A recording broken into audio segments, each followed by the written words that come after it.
Hi, I'm Zach Buchanan from Buchanan's Native Plants here in the Heights.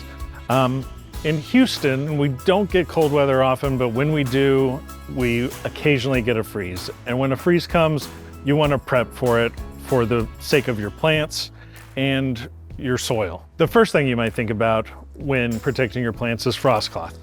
We carry frost cloth in packages and in bulk here at Buchanan's, so you can get a convenient package or you can cut it to whatever length you need. When covering plants, it's important to remember proper covering etiquette. You want to cover the entire plant, and you want that frost cloth to go all the way down to the ground. And when it comes to the ground, you got to keep it there.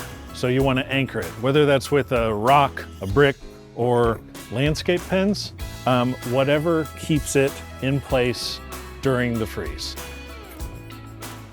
Here we've got some landscape pins. We've got some good airflow from the ground up to the plant. This frost cloth will help retain the warmth from the soil and keep that plant nice and toasty during a freeze. Other things to consider when we've got a freeze coming is insulating the roots. Covering the plant will protect the top of it, but just as important, if not more important, is proper root insulation. The number one way to do that is with a good mulch.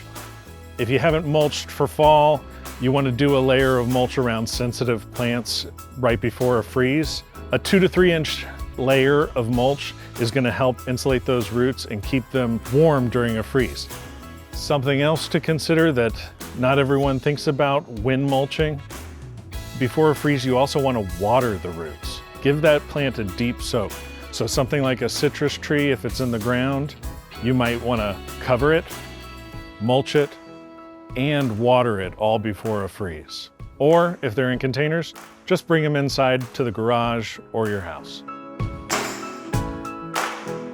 I hope these tips were helpful for your freeze prep. And if you have any more questions, reach out to us on social media, give us a call, or stop in. We're happy to help.